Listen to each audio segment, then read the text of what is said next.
sehat adalah tidak selalu sehat itu bisa dibeli, karena kita dalam kondisi saat ini sehat itu meskipun kita punya uang mungkin kita tidak bisa mendapatkan fasilitas yang mencukupi. Dan pada kesempatan siang hari ini merupakan hari yang berbahagia dan keberuntungan bagi kita untuk mendengarkan penjelasan ilmiah dengan topik vaksinasi COVID-19 atau COVID-19, efektivitas, keamanan, dan dampak vaksinasi. Kiranya semuanya ini akan memberikan cerahan buat kita semua, manfaat vaksinasi bagi kita, keluarga, dan masyarakat. Karena menjadi sehat pada saat ini adalah tanggung jawab bukan untuk kita diri sendiri, melainkan juga untuk keluarga dan untuk masyarakat. Untuk sebentar saya akan menyampaikan izin share untuk menyampaikan kurikulum vitae dari dokter pembicara kita, yaitu Dr. Stephen. Saya diizinkan share screen sebentar.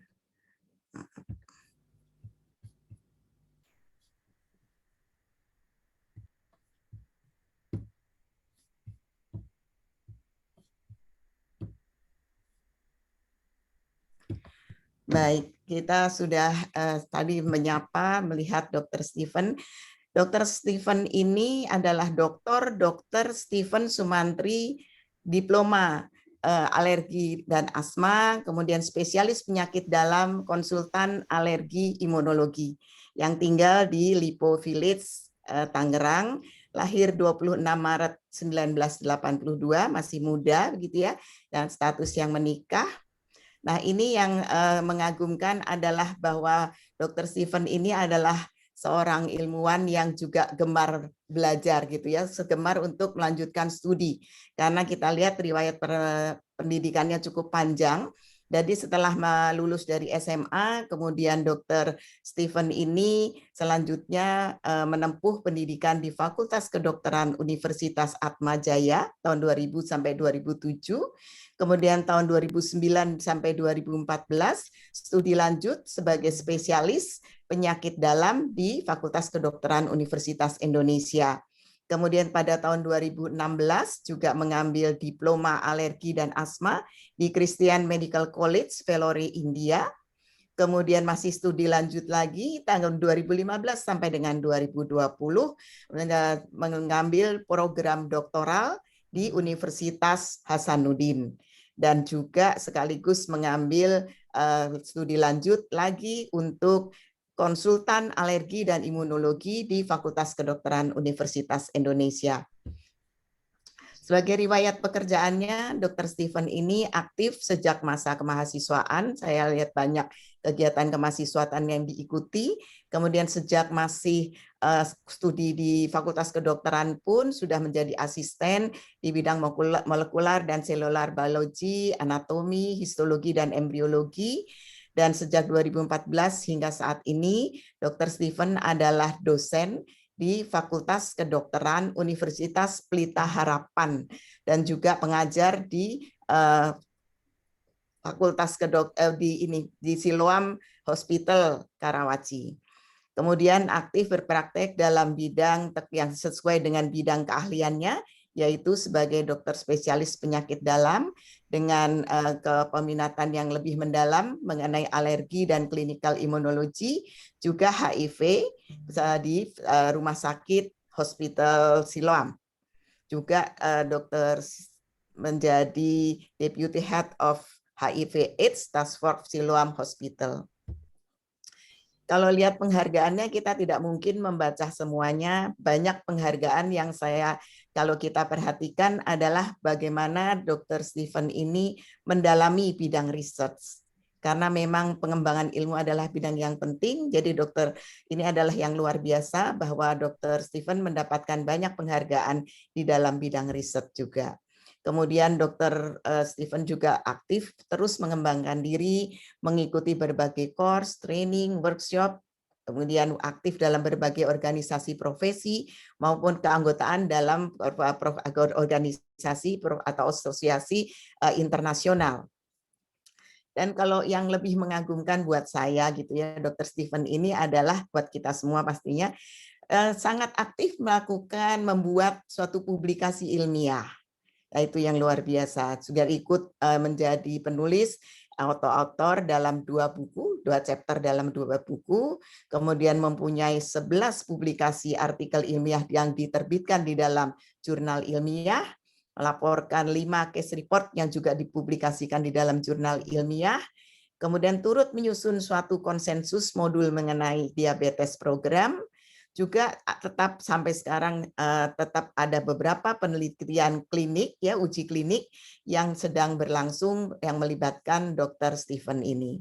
Nah, itu adalah keistimewaan dari Dr. Stephen, apa yang selama ini ditekuni dan digeluti yang kemudian memberikan manfaat bagi banyak orang. Ini adalah berbagai interestnya, yaitu alergi imunologi, autoimun, kemudian HIV/AIDS, asma, kemudian imunologi, ya, kemudian tentunya juga berperan di dalam banyak kegiatan penelitian. Itu yang luar biasa karena di dalam penelitian itu akan mengembangkan ilmu, termasuk apalagi pada saat ini kita membutuhkan banyak penelitian untuk pengembangan ilmu yang berkaitan dengan penyakit COVID-19.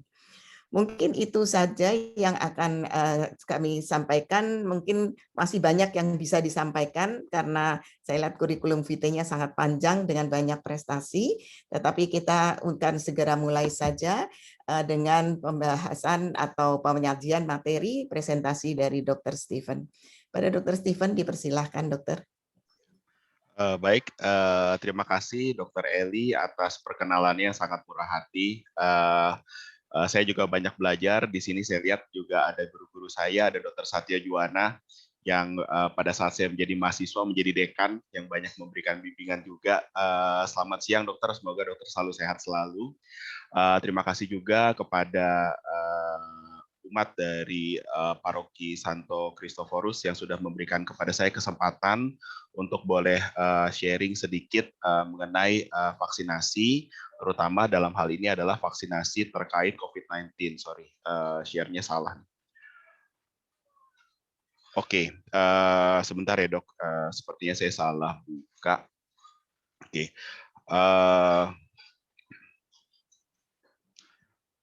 oke, sudah kelihatan ya dok ya? Sudah dokter.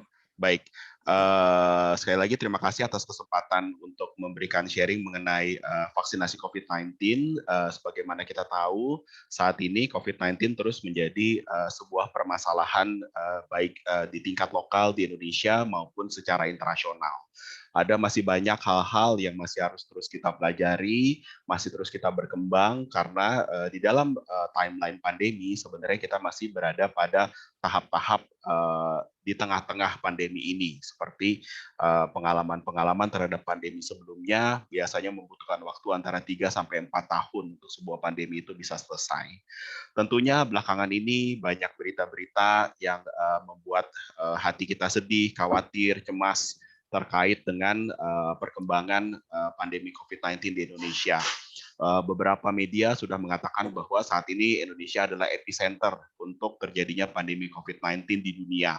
Jadi merupakan salah satu negara yang menjadi pusat perhatian karena kasus yang meningkat dengan drastis. Tapi di sisi lain ada kabar menggembirakan bahwa pemerintah kita terus menggenjot vaksinasi dengan target menjadi 1 sampai 2 juta dosis pada saat bulan Agustus. Saat ini secara rata-rata kita sudah bisa mencapai kurang lebih sekitar 1 juta dosis per hari.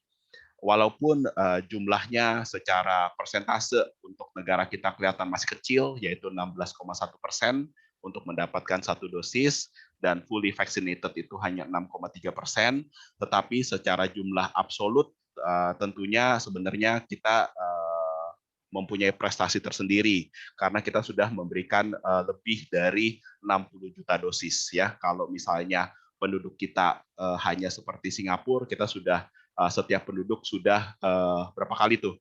10 kali divaksin ya, 2 dosis ya. Jadi tentunya ini merupakan sebuah prestasi tersendiri yang harus kita syukuri juga. Nah, kemudian pertanyaannya adalah tentunya sebelum kita mulai bahas lebih lanjut, kenapa sih penting kita untuk memvaksinasi hampir seluruh orang. Saat ini pemerintah sudah meningkatkan target vaksinasi dari sebelumnya 181 juta menjadi 208 juta orang yang harus divaksin supaya Indonesia bisa lepas dari pandemi. Kenapa demikian? Karena kalau misalnya kita belajar dari 100 tahun manusia, sejauh ini sebenarnya kita sudah mengalami beberapa pandemi, ya, seperti Spanish flu, Hong Kong flu, Asian flu, HIV/AIDS. Dari pengalaman-pengalaman pandemi ini, ya, sebagian besar kasus kematiannya itu sangat besar. Seperti Spanish flu diperkirakan ini mematikan kurang lebih sekitar 17 juta orang, yaitu pada saat penduduk dunia hanya sekitar 1 miliar orang. Saat ini penduduk dunia sudah lebih dari 7 miliar orang. Tentunya kita bisa melihat kalau dengan angka kematian yang seperti itu bisa menjadi lebih besar lagi kematiannya untuk COVID-19. Tentunya kematian bukanlah hanya sekedar angka, tetapi setiap kematian yang bisa kita cegah merupakan seorang ayah yang diselamatkan, seorang ibu yang diselamatkan, seorang anak yang diselamatkan, keluarga kita yang diselamatkan, tenaga kesehatan yang diselamatkan. Jadi kematian bukan hanya sekedar angka, makanya kita harus mati-matian bagaimana caranya untuk bisa mencegah terjadinya kematian, mencegah terjadinya rawat inap. Jadi yang perlu diperhatikan bahwa pada saat terjadinya pandemi, vaksinasi tugas utama adalah dua. Yang pertama adalah vaksinasi memutus rantai penularan. Yang kedua, vaksinasi tujuannya adalah untuk mencegah terjadinya kematian dan rawat inap, ya. Jadi di sini saya mau tegaskan bahwa tugas dari vaksinasi sebenarnya bukan untuk mencegah kita terinfeksi COVID-19. Karena untuk mencegah terinfeksi itu adalah tugasnya kita memakai masker sampai sebagian besar orang sudah divaksin. Penularan baru bisa diputus kalau lebih dari 80% orang itu sudah divaksin. Apalagi dengan varian Delta yang sangat mudah menular, kalau sebelumnya itu diperkirakan hanya butuh 60%, makanya hitung-hitungan pemerintah itu adalah di 181 juta, saat ini harus lebih dari 80% kita divaksin. Makanya hitung-hitungan pemerintah itu berubah dari 181 menjadi 208 juta jiwa harus divaksin. Di situ baru kita bisa memutus rantai penularan. Nah, oleh karenanya membutuhkan kerjasama semua pihak supaya kita bisa mencapai target vaksinasi, supaya kita bisa memutus rantai penularan, supaya kita bisa meminimalisir angka kematian yang terjadi di masyarakat, ya. Karena tidak ada vaksin yang efektivitasnya 100%. Vaksin sangat bermanfaat untuk mengurangi angka kematian, sangat bermanfaat untuk mengurangi angka rawat inap. Tetapi sekali lagi, selama sebagian besar orang belum divaksin, maka efektivitas vaksin itu akan banyak tembusnya, akan ada banyak jebolnya atau breakthrough-nya, ya. Nah, sebenarnya guna vaksin itu apa sih? Guna vaksin adalah kalau kita menganalogikan sistem imun kita sebagai tentara, ya, vaksinasi itu adalah melatih sistem imun kita untuk bisa mengenali musuh. Dalam hal ini musuh kita adalah virus SARS-CoV-2. Kalau misalnya sistem imun kita belum divaksin, maka adalah sama seperti seorang tentara melawan musuh dengan menggunakan granat. Pada saat seorang tentara melawan musuh dengan menggunakan granat, musuhnya bisa mati. Tetapi granat itu akan merusak bangunan dan lingkungan sekitar. Itu yang terjadi pada saat seorang terkena infeksi virus COVID-19. Pada saat granatnya terlalu besar, kerusakan jaringannya terlalu besar, pada saat virusnya mati, maka kerusakan jaringan itu yang akan menimbulkan komplikasi dan kematian karena COVID-19. Pada saat kita sudah vaksin, ya, itu melatih sistem imun kita menjadi seperti seorang tentara membunuh musuh dengan senapan sniper, bisa melihat dari jauh, bisa mematikan musuh tanpa menyebabkan terjadinya kerusakan di lingkungan sekitar, ya. Jadi itu adalah manfaat dari vaksinasi, apalagi kalau sudah vaksin 2 dosis atau bahkan 3 dosis, maka yang terjadi adalah snipernya akan semakin banyak. Maka sistem imun kita akan semakin mudah untuk mengenali musuh, semakin cepat, semakin efektif, semakin efisien, dan jangka waktunya semakin panjang untuk bisa mengenali musuh, dalam hal ini adalah SARS-CoV-2 atau virus yang menyebabkan COVID-19. Ya. Sepanjang sejarah, sebenarnya ada banyak sekali penyakit-penyakit yang sudah berhasil dieliminasi, dihilangkan, atau paling tidak dibuat menjadi ringan oleh karena keberhasilan kita melakukan vaksinasi. Ya, di masa kecil tentunya kita mendapatkan vaksin untuk difteri, pertusis, tetanus. Kita juga mendapatkan vaksin untuk campak, untuk gondongan, untuk polio, hemofilus influenza, dan hepatitis B. Vaksinasi sudah merubah banyak wajah penyakit dari yang tadinya adalah penyakit yang mematikan atau berat menjadi penyakit ringan. Ya, kalau misalnya kita tahu di tahun-tahun 1900-an awal, orang yang terkena cacar, orang yang terkena campak, orang yang terkena polio ini merupakan vonis mati atau mengalami kecacatan atau paling tidak menjadi penyakit berat. Tapi karena vaksinasi, sekarang penyakit-penyakit ini sudah dianggap sebagai penyakit masa kanak-kanak biasa yang relatif tidak ada kematian, relatif tidak menimbulkan kecacatan. Ya, jadi vaksinasi sudah terbukti. Ya, tapi tentunya masih ada banyak pertanyaan yang kita akan coba jawab di slide-slide berikut ini. Ya, yang pertama adalah yang suka menjadi kekhawatiran orang adalah, dok, vaksin itu biasanya dikembangkan dalam jangka waktu panjang, 15 tahun atau lebih. Tetapi sekarang vaksin hanya dalam waktu 1 tahun sudah ada vaksin. Apakah tidak berbahaya? Ya, yang menjadi perhatian bahwa tidak ada langkah-langkah yang dilewati pada saat kita mendevelop atau mengembangkan vaksin untuk COVID-19. Penelitian fase hewan, fase 1, fase 2, fase 3 untuk menentukan efektivitas dan keamanan vaksin tetap dilakukan. Tapi tentunya ini dilakukan secara paralel ya. Kalau zaman dulu satu demi satu ya, karena terus terang vaksin ini kalau saya ngomong belak-belakan bukan bisnis yang menguntungkan untuk farmasi. Karena dalam tanda kutip ya, kalau orang yang suka mengikuti teori konspirasi, vaksin kan tujuannya mencegah penyakit. Ya, lebih menguntungkan untuk mengobati penyakit dibandingkan mencegah penyakit. Jadi biasanya kenapa membutuhkan waktu lama? Karena perusahaan farmasi biasanya nggak suka untuk mendevelop vaksin, ya, karena orang sekali disuntik penyakit berhasil dicegah selesai, ya. Jelek untuk bisnis farmasi yang tujuannya adalah mengobati orang jangka panjang, ya. Nah, tapi karena dunia sedang mengalami pandemi, tentunya maka perusahaan farmasi bekerja sama dengan pemerintah, bekerja sama dengan universitas secepat mungkin mengembangkan vaksin, tapi tanpa melewati fase-fase penting. Ya, makanya kenapa kalau dilihat sebenarnya calon vaksin itu banyak, ada lebih dari 180.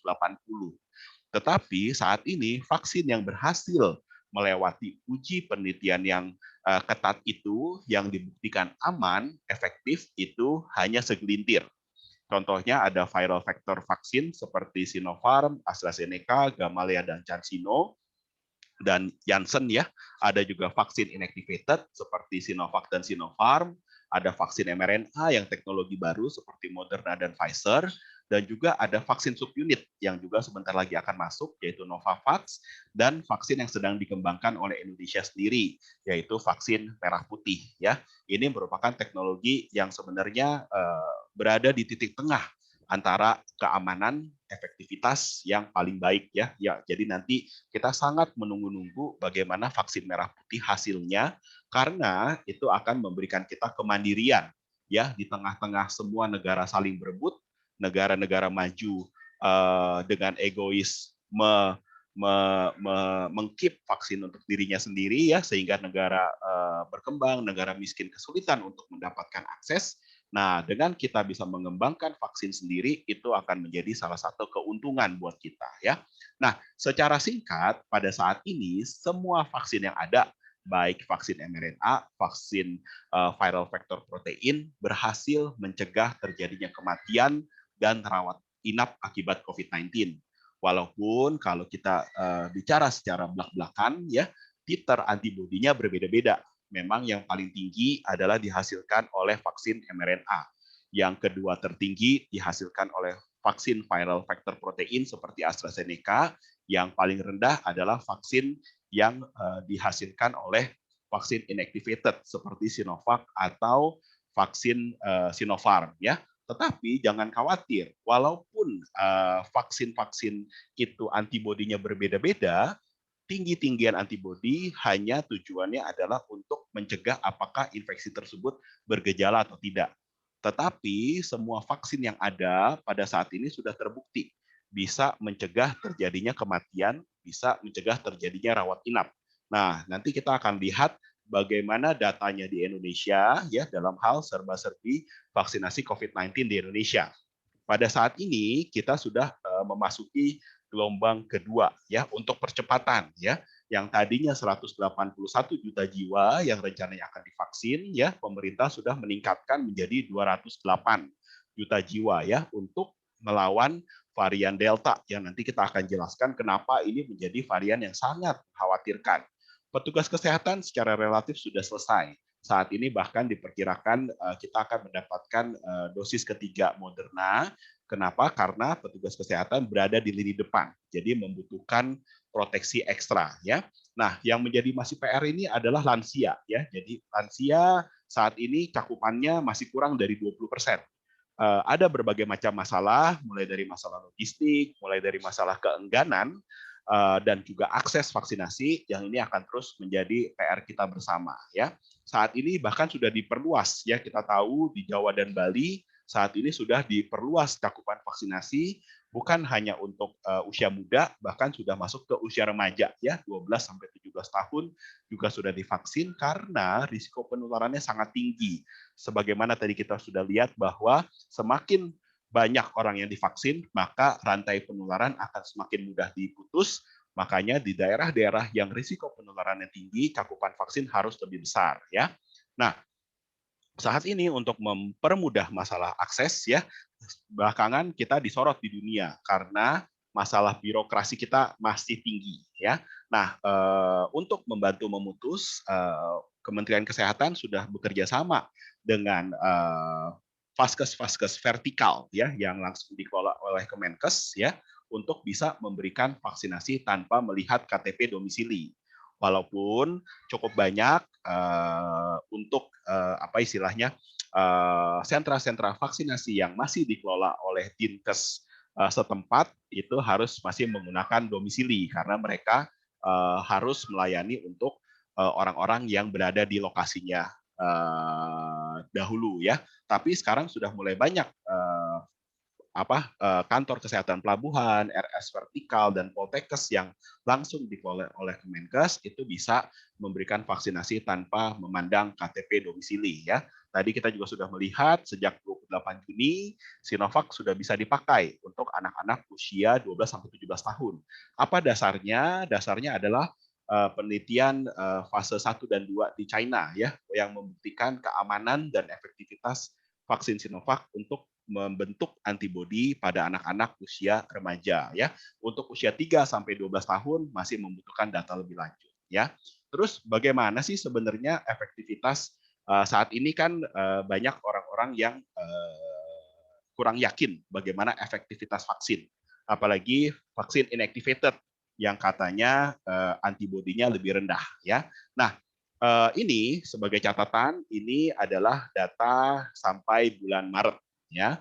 Bulan Maret di Indonesia yang beredar masih varian asli ya, varian yang bukan Delta ya. Di situ penelitiannya membuktikan bahwa vaksin 2 dosis dengan Sinovac itu bisa mencegah kematian sampai 98%, rawat inap 96%, risiko COVID-19 bergejala 94%. Nah, tapi dok, kok kenapa sekarang pada tembus tenaga kesehatan, kenapa banyak yang mengalami masalah? Jawabannya adalah karena varian Delta. Nanti kita akan jelaskan kenapa varian Delta bisa menyebabkan begitu.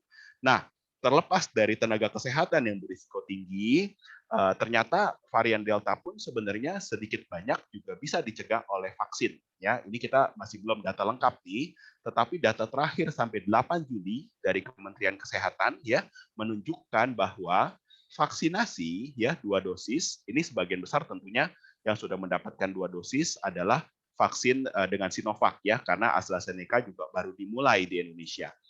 Itu bisa mengubah angka kematian COVID-19 yang saat ini 2,2% untuk populasi secara keseluruhan ya menjadi hanya 0,21%.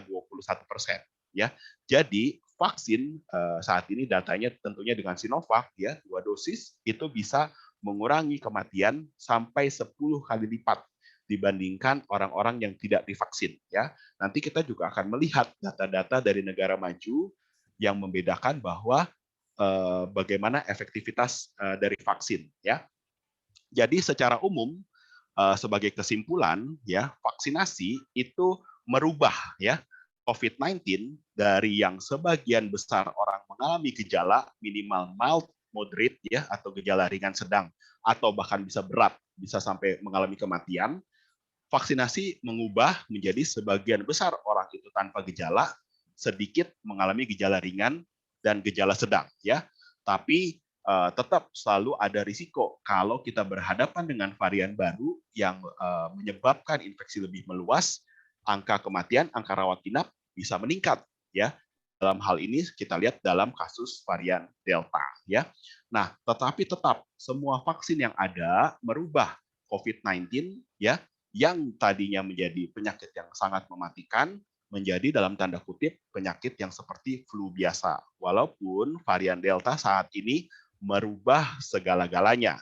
Kita lihat bagaimana varian Delta saat ini menyebar di seluruh dunia ya. Bukan hanya di Indonesia, tapi dari India ke China, ke Rusia, ke Amerika, ke UK, ke Kanada, seluruh dunia. Semua mengalami permasalahan tunggang langgang karena disebabkan karena varian Delta. Kenapa varian Delta ini sangat merubah peta permasalahan dari COVID-19? Kita lihat, biasanya COVID-19 satu orang menularkan 2-3 orang. Tetapi di varian Delta, kemampuan penularan itu meningkat sampai 4 kali lipat. Ya. Jadi yang tadinya satu orang menularkan 2-3 orang, bisa menularkan 4-8 orang. Sekarang kita banyak mendengarkan bahwa orang-orang satu rumah, begitu satu orang tertular, 90% orang di rumah tersebut akan tertular oleh virus COVID-19 yang varian Delta ini. Ya. Dan begitu pula kita melihat bahwa varian Delta ini sifatnya sekarang berubah menjadi airborne. Artinya apa? Bisa melayang-layang di udara. Kalau sebelumnya SARS-CoV-2 atau COVID-19 ini penularannya lewat droplet, saat ini penularannya sudah lewat udara. Makanya kita bisa melihat ada banyak cerita-cerita di mana pada saat kita kumpul makan bersama, ya walaupun sudah jaga jarak, tetapi selama masih di dalam satu ruangan, itu sudah cukup untuk menyebabkan terjadinya penularan. Bahkan di Sydney ada kasus di mana orang hanya melepas maskernya sebentar, hanya 5 detik, itu sudah cukup membuat dia tertular virus COVID-19. Begitu juga muncul permasalahan dengan vaksin. Saat ini sebelum terjadinya varian Delta, ya semua vaksin mempunyai efektivitas yang baik, ya. Bahkan dari studi lab maupun studi di dunia nyata, ya vaksin mengurangi kematian. Pfizer sampai 96,7%, AstraZeneca sampai 80%. Sinovac di Chile studinya sampai 80%, sedangkan di Indonesia bahkan bisa sampai 98%. Tentunya kita harus melihat data-data ini dalam perspektif negara maju dan negara berkembang. Ya, di negara maju, kenapa Pfizer bisa mortalitasnya lebih rendah? Karena akses terhadap layanan kesehatan lebih mudah, ya, sehingga orang-orang sempat mendapatkan pengobatan, sempat mendapatkan perawatan, sempat mendapatkan oksigen. Tetapi di negara berkembang seperti Chile, kenapa bisa mortalitas 80%? Banyak yang tidak bisa mendapatkan akses kesehatan. Nah, di sini menjadi masalah. Sama juga seperti di Indonesia. Pada saat sebelum varian Delta, itu bisa mencegah mortalitas sampai 98%. Tetapi kita lihat sekarang banyak kejadian orang-orang yang isoman, tidak bisa mendapatkan oksigen, tidak bisa mendapatkan tempat di rumah sakit, mengalami kematian. Jadi ada keterlambatan untuk mendapatkan perawatan karena layanan kesehatan menjadi kewalahan, menjadi overflow. Ya, sedangkan untuk efektivitas vaksin sebenarnya relatif tidak berubah terlalu dramatis. Ya, kalau misalnya kita lihat dari data-data yang ada, ya efektivitas vaksin walaupun menurun, ya perlindungannya terhadap infeksi simptomatik ya semua turun, mau Pfizer, mau Moderna, mau AstraZeneca, mau Johnson Johnson, mau Novavax, ya. Sinovac belum ada data, tetapi Covaxin ini adalah vaksin yang inactivated sama seperti Sinovac ya, ini produksi India juga mengalami penurunan walaupun efektivitas masih sama nih seperti AstraZeneca ya, seperti Covishield ini sama seperti AstraZeneca-nya tapi produksi India dan juga mirip-mirip seperti Moderna. Jadi efektivitas terhadap vaksin sebenarnya varian Delta tidak mengalami penurunan yang signifikan. Tetapi karena proses penularannya sangat besar ya, kesannya kita mengalami peningkatan kasus yang sangat signifikan ya, seperti dilihat ya di negara-negara di mana cakupan vaksinnya itu rendah seperti Malaysia, India, Indonesia, Filipina, varian Delta ini menyebabkan peningkatan yang sangat signifikan. Jadi walaupun vaksin masih efektif, tapi karena virusnya sangat menular dan cakupan vaksinnya masih kurang dari 80%, ini menyebabkan peningkatan jumlah kasus yang tentunya diikuti dengan peningkatan jumlah kematian karena orang-orang jadi nggak bisa ke rumah sakit ya, orang-orang yang tadinya bisa selamat mendapatkan oksigen, mendapatkan perawatan karena jumlah kasus yang meningkat sangat signifikan sehingga tidak bisa mendapatkan perawatan dengan baik. Pun kalau kita lihat ya di negara-negara dengan cakupan vaksin lebih dari 60%, di Amerika lebih dari 50%, terjadi lonjakan jumlah kasus ya. Tapi begitu kita lihat datanya lebih jauh lagi, ternyata 99% kasus itu terjadi pada orang-orang yang tidak divaksin. Begitu pula 99% kematian itu terjadi pada orang-orang yang tidak divaksin ya. Bahkan saat ini di Amerika itu sudah dikatakan this is the story of pandemic in two worlds ya. Jadi di satu negara di Amerika ada dua dunia yang berbeda, dua realitas yang berbeda. Realitas orang yang tervaksin, realitas orang yang tidak divaksinasi. Orang yang tervaksin pada saat terkena COVID 99% sembuh, 99% gejala ringan, 99% tidak mengalami kematian.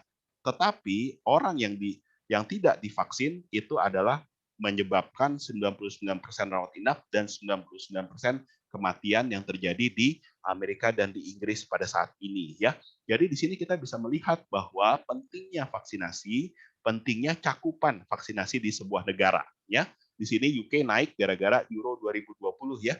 Waktu kemarin kita banyak yang iri karena mau nonton sepak bola secara langsung di negara-negara maju, tetapi mereka pun mengalami kematian yang meningkat ya. Tapi kalau dilihat angka kematiannya angka infeksi yang meningkat drastis tidak menyebabkan angka rawat inap yang meningkat secara drastis ya. Karena orang-orang yang sudah terlindungi dengan vaksinasi ya.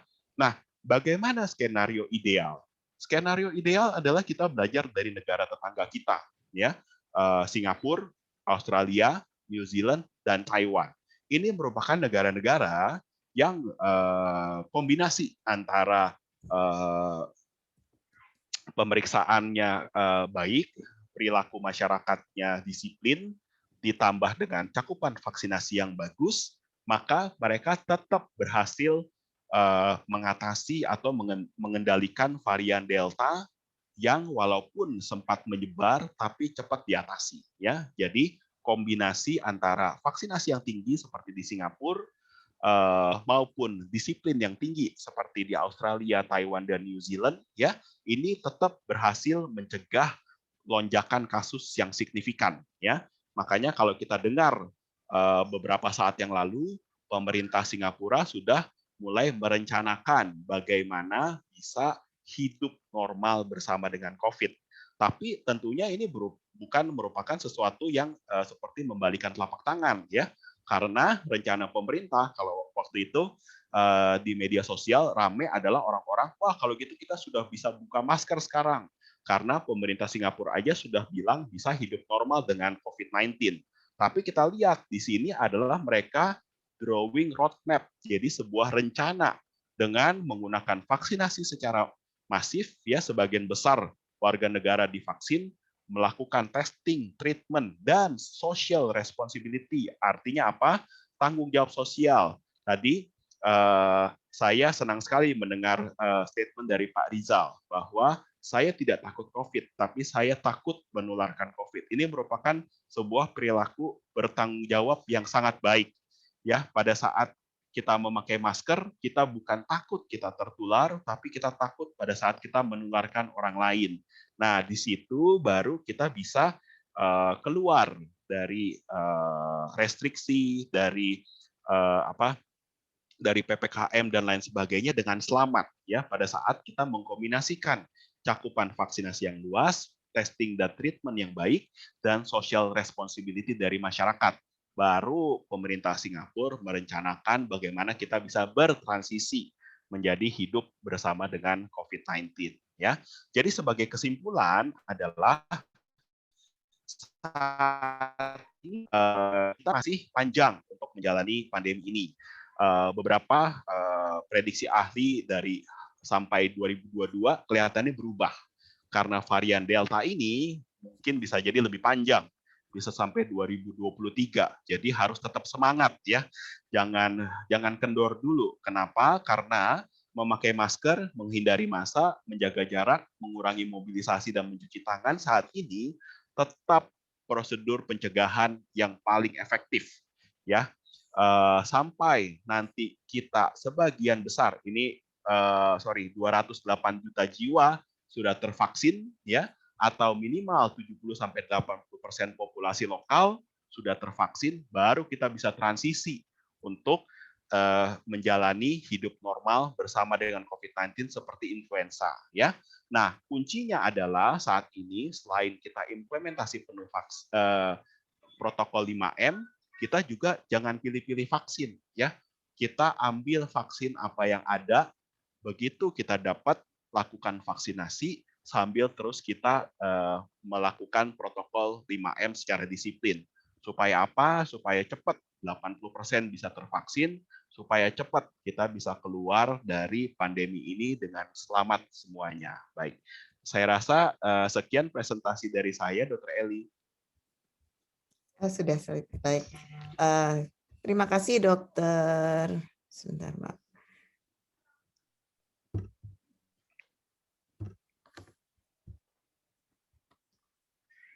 Dokter Stephen, terima kasih. Barangkali kita akan mulai dengan acara tanya jawab. Kita akan mulai dengan menjawab dari pertanyaan yang sudah disampaikan di dalam chat. Kita akan lihat di sini. Kemudian saya lihat ada beberapa pertanyaan dari Bu Krisanti Sutikno menanyakan, ada beberapa kasus setelah dapat vaksin 2 kali, nilai imun pada individu masih 0. Bagaimana solusi dan pencerahannya? Mohon jawabannya, dijawab langsung saja ya Dokter Stephen ya. Baik, terima kasih Dokter Eli. Jadi hal yang harus diperhatikan saat ini memang kan beredar pemeriksaan antibodi SARS-CoV IgG. Beberapa laboratorium menjalankan untuk pemeriksaan. Nah, yang harus diperhatikan bahwa pemeriksaan yang beredar pada saat ini itu tidak sama dengan pemeriksaan yang dilakukan pada uji klinis. Pada uji klinis, antibodi itu diukur berdasarkan netralisasi terhadap virus langsung, dengan mempertimbangkan bahwa setiap orang bisa membentuk antibodi yang secara wajahnya berbeda-beda ya. Nah, sedangkan pemeriksaan antibodi yang saat ini beredar hanya bisa memeriksa satu wajah. Sehingga apabila Anda kebetulan menghasilkan antibodi dengan wajah yang berbeda dengan yang bisa dideteksi oleh pemeriksaan yang saat ini beredar, bisa jadi itu tidak terdeteksi. Jadi mungkin kalau saya boleh kasih contoh, Dr. Eli, pemeriksaan antibodi saat ini beredar mungkin hanya bisa mendeteksi wajah kalau seperti Dr. Eli saat ini dengan memakai kacamata. Begitu Dr. Eli lepas kacamatanya, tetap Dr. Eli, tapi si antibodi tersebut tidak bisa mendeteksi. Ya, nah jadi makanya pada saat ini pemeriksaan antibodi yang beredar masih belum disarankan untuk mendeteksi respons imunitas terhadap vaksin. Karena apa? Karena dari penelitian-penelitian fase 1 dan 2, semua vaksin itu lebih dari 99% menghasilkan antibodi. Jadi semuanya terbentuk gitu. Jadi jangan khawatir dan jangan galau kalau misalnya di pemeriksaan SARS-CoV SARS-CoV antibody Anda tidak terdeteksi kadar virusnya. Baik, berarti kalau misalnya sudah vaksin 2 kali, kemudian hasil respon imun antibodinya 0, itu tidak berarti proteksi dari vaksin itu adalah suatu kesia-siaan, begitu ya Dokter Betul. Stephen ya? Jadi jangan membuat kita menjadi galau, terus akhirnya sibuk mencari vaksin sekali lagi dan sekali lagi atau ganti vaksin. Karena itu tidak mencerminkan 100% daya proteksinya, begitu ya Dokter Stephen ya? Betul, Dr. Baik. Eli. Ya, mudah-mudahan sudah menjawab pertanyaan dari Ibu Krisanti. Kemudian ada pertanyaan dari Ibu Maria. Saya baru mendapat vaksin tanggal 7 Juli kemarin dengan Sinovac. Tapi tanggal 11 Juli hilang rasa dan penciuman dan gejala lain tidak ada. Sampai tanggal 18 penciuman sudah kembali tapi belum 100%. Sekarang juga belum 100%. Saya tidak melakukan tes PCR. Saya mau tanya 4 Agustus apakah saya boleh vaksin yang kedua? Oke, baik. Terima kasih pertanyaannya Bu Maria. Mungkin saya bisa agak melebar sedikit. Kenapa? Pasti ada yang bertanya juga. Saya sudah divaksin 1 dosis kok masih bisa tertular. Ya, memang dosis pertama vaksinasi tujuannya itu adalah untuk memberikan heads up atau memberikan bocoran terhadap sistem imun kita tentang virus yang akan datang. Sehingga dosis pertama vaksinasi biasa efek proteksinya itu memang masih rendah. Mau itu vaksin inactivated seperti Sinovac atau viral vector seperti AstraZeneca atau mRNA seperti Moderna dan Pfizer, dosis pertama memang proteksinya rendah. Apalagi dengan vaksin inactivated ya, karena vaksin inactivated terus terang memang menghasilkan antibodi paling rendah. Ya, nah begitu kita vaksin 2 kali, baru antibodinya tinggi tuh. Ya, baru antibodinya tinggi, terutama adalah 2 minggu pasca vaksin baru itu adalah puncak antibodi. Jadi makanya kenapa orang yang baru vaksin 1 kali itu risiko tertularnya masih tinggi. Ya. Nah, kemudian untuk menjawab pertanyaan Ibu Maria, kalau misalnya saat ini pun kelihatannya sih kalau dari gejalanya ya dengan anosmia, kehilangan penciuman, saya rasa itu sangat spesifik untuk COVID. Karena kalau flu biasa, batuk pilek biasa dengan virus lain itu tidak menyebabkan anosmia. Nah, apakah boleh divaksin lagi atau enggak? Jadi saat ini penyintas pun juga sebenarnya harus divaksin.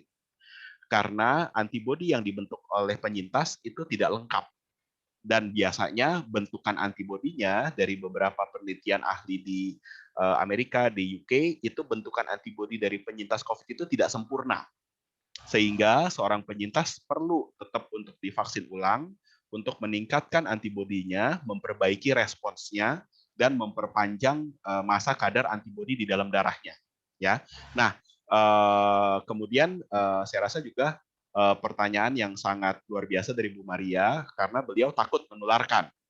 Ya, nah untuk masalah menularkan atau tidak, ya berdasarkan panduan dari Kemenkes, dari WHO, 10 hari pasca Anda mengalami gejala pertama kali atau terdiagnosis, plus ditambah 3 hari bebas gejala, dalam hal ini terutama demam, ya sebenarnya Anda dikatakan sudah sembuh dan Anda sudah tidak menularkan.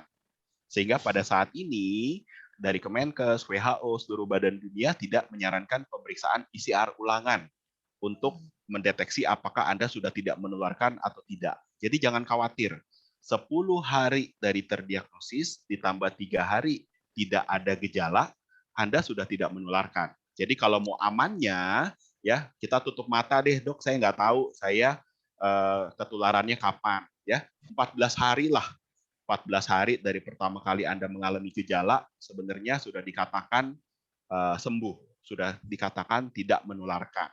Jadi kalau Anda sudah sehat, sudah fit, silahkan divaksin lagi. Ya.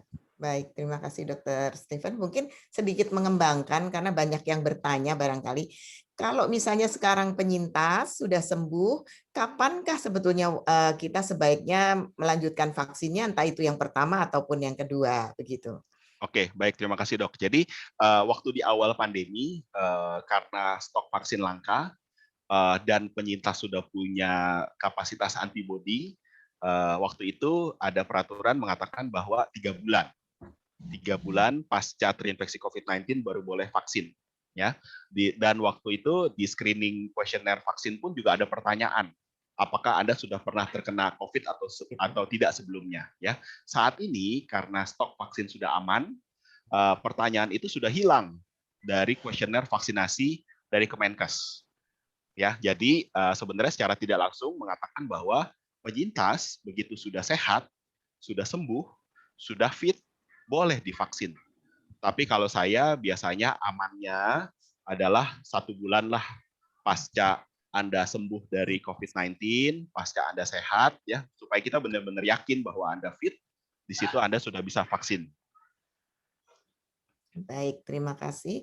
Ini ada pertanyaan lagi. Berapa dari Ibu Natalia, berapa dosis vaksin yang benar-benar dapat mencegah terinfeksi virus varian Delta?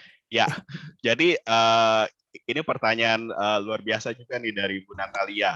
Jadi kelihatannya pertanyaan dari orang yang banyak belajar. Nah, jadi memang terus terang kalau misalnya kita lihat dari data-data penelitian vaksin, terutama vaksin Sinovac ya, vaksin Sinovac dan juga ada hasil-hasil penelitian yang baru.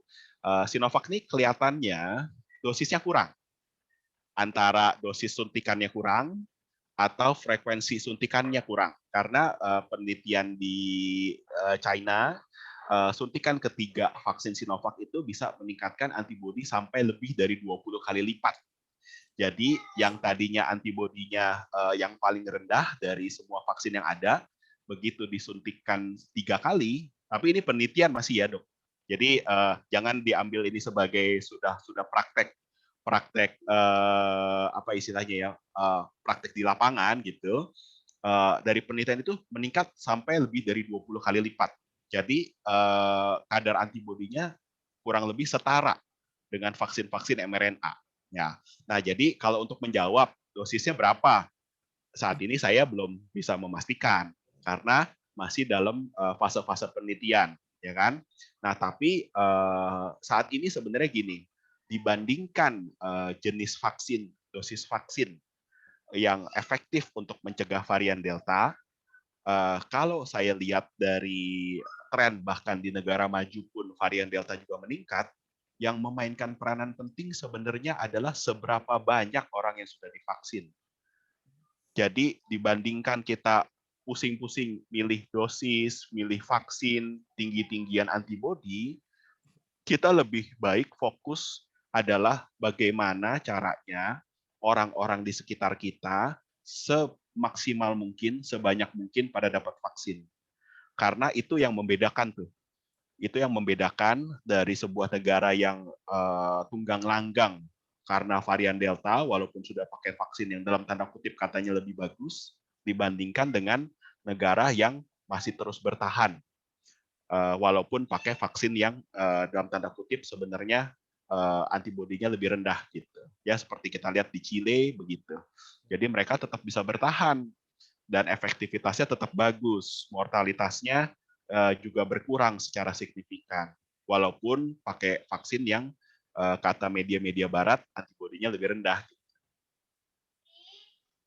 Iya, baik. Ini ada pertanyaan lagi dari Pak Adi. Banyak negara sudah sempat bebas, mungkin sudah tercapai herd immunity, akhirnya lockdown lagi. Apakah 80% itu sudah memberikan jaminan yang benar-benar bebas? Mungkin Ya ini dok. sebetulnya Jadi sudah ya jelas. gitu dok. Jadi apa ya? Kalau sekarang tren yang banyak beredar adalah di sini negara yang terpecah melawan virus yang bersatu.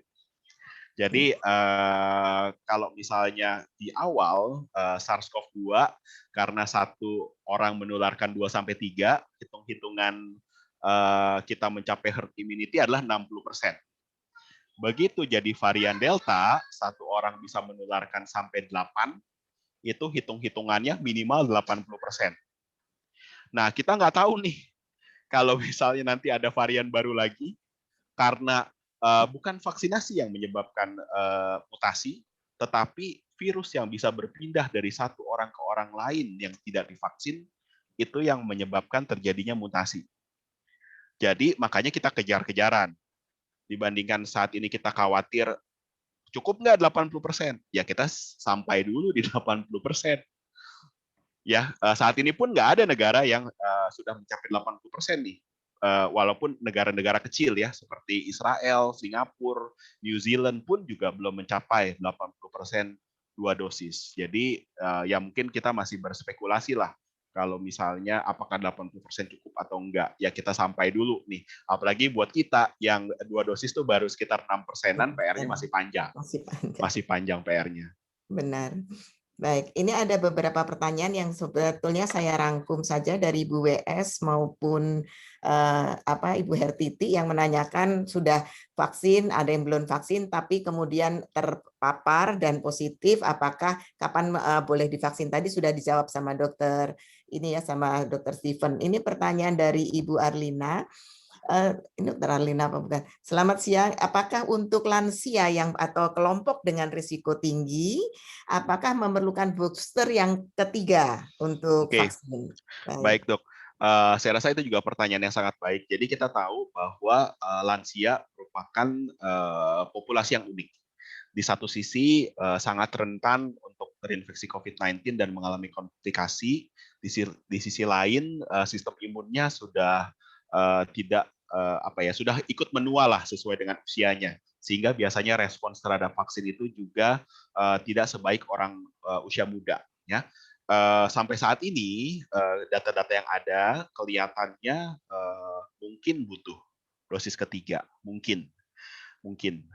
Cuman saya masih belum bisa memastikan kapan, bagaimana, dengan vaksin apa, karena untuk mix and match vaksin dan untuk dosis ketiga saat ini ranahnya masih ranah antara penelitian atau ranah emergency seperti yang terjadi pada nakes-nakes kita ya, karena paparan terhadap virusnya tinggi.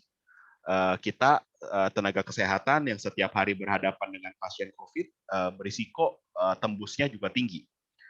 Karena jumlahnya yang kena banyak, maka kelihatannya yang meninggalnya banyak. Jadi makanya kenapa saat ini nakes diputuskan oleh pemerintah untuk mendapatkan dosis ketiga. Untuk lansia, saat ini lansia masih bisa stay at home, atau memakai masker pada saat keluar, beraktivitas secara aman.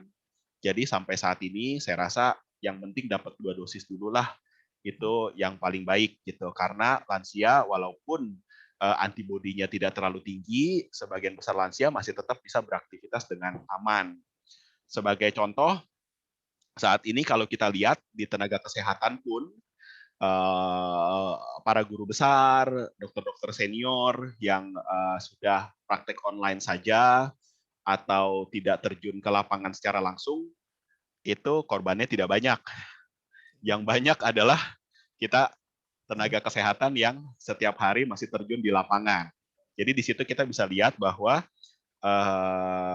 selama masih bisa menjalankan protokol dengan cukup aman, sebenarnya vaksin 2 dosis melindungi dengan cukup baik. Ya, baik. Ini ada 2 pertanyaan yang saya coba rangkum, yaitu bagaimana dengan persyaratan penderita suatu penyakit komorbid terhadap boleh tidaknya dilakukan vaksinasi. Tadi dari Bu Hertiti adalah dengan hipertiroid yang kemudian sudah sembuh sebetulnya. Kemudian ada yang bertanya lagi dari Bu Iin mengenai diabetes tipe 2. Ya. Apakah dengan penyakit komorbid ini para pasien ini boleh Bapak Ibu ini boleh mendapatkan vaksinasi atau bagaimana aturannya, dokter? Baik, saya jawab yang gampang dulu, Dokter Eli, mengenai diabetes, hipertensi, usia lanjut. yang harus kita lihat bahwa sebagian besar vaksinator yang berada di lapangan ini adalah antara dokter umum, perawat gitu ya, yang kadangkala mempunyai ketakutan juga, sama dokter juga manusia gitu ya, ada ketakutan. Tetapi sebagian besar hipertensi, diabetes selama terkontrol, dalam hal ini hipertensi di bawah 180/110, diabetes itu yang tidak mengalami komplikasi akut itu bisa divaksin ya, dan seringkali tidak memerlukan surat keterangan layak vaksin dari dokter yang merawat. Berbeda dengan kasus-kasus khusus seperti hipertiroid, autoimun, alergi, penyintas kanker, gitu ya. Sebenarnya selama kontrol, vaksinasi merupakan prosedur yang aman untuk dilakukan.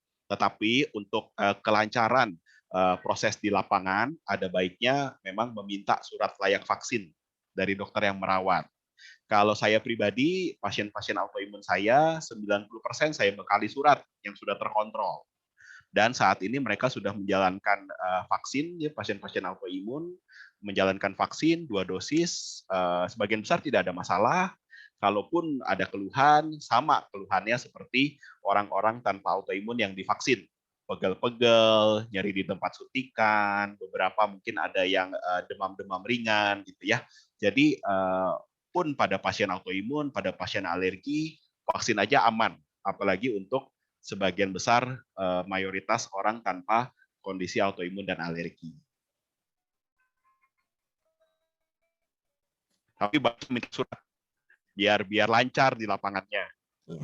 Baik, ini kebetulan ada 2 lagi yang bertanya mengenai penyakit, yaitu misalnya penyakit jantung, sama ada yang pseudotumor, seperti itu. Tentu mungkin jawabnya tetap sama mendapat surat itu dulu ya, Dokter Stephen ya, kepada dokter yang merawat, begitu ya?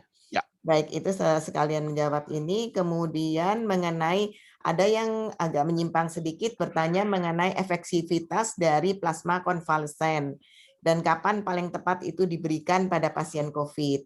Oke. Ya. Jadi ini jawabnya agak tricky. Tapi saya jawab berdasarkan evidence ya, Dok. Ya. Jadi dari data penelitian terakhir, studi besar recovery trial didukung oleh WHO, dari penelitian dengan standar baik, randomized clinical trial, terapi plasma konvalesen ternyata tidak memberikan manfaat baik dari segi komplikasi maupun kematian akibat COVID-19. Itu sudah dengan kadar antibodi yang tinggi, ya. Jadi sudah di randomize dengan antibodi yang tinggi. Ternyata studi dari WHO tidak memberikan efektivitas untuk terapi plasma konvalesens. Nah, tetapi memang sampai saat ini pemerintah kita masih memasukkan terapi plasma konvalesen sebagai salah satu pilihan terapi. Dan itu dikembalikan kepada dokter yang merawat kapan itu bisa dipakai, ya. Jadi kata kuncinya adalah walaupun penelitian besar menunjukkan tidak ada manfaat, tetapi juga tidak ada harm atau tidak ada efek samping, sehingga masih bisa menjadi pilihan terapi bagi dokter yang merawat untuk bisa diberikan. Kapan timingnya? Kalau dari beberapa penelitian maupun dari secara patofisiologi harusnya diberikan pada saat COVID berat tapi belum ada gagal nafas. Jadi COVID berat kan adalah COVID yang dirawat di rumah sakit, butuh oksigen, tapi belum sampai harus mendapatkan pemakaian ventilator, belum ada gagal nafas. Jadi biasanya itu adalah tempat yang paling efektif untuk diberikan. Tapi kapan pemberiannya, berapa dosisnya, berapa lama, dan sebagainya, itu tentunya variasi tiap pasien sangat berbeda. Jadi kita kembalikan ke dokter yang merawatnya. Ya.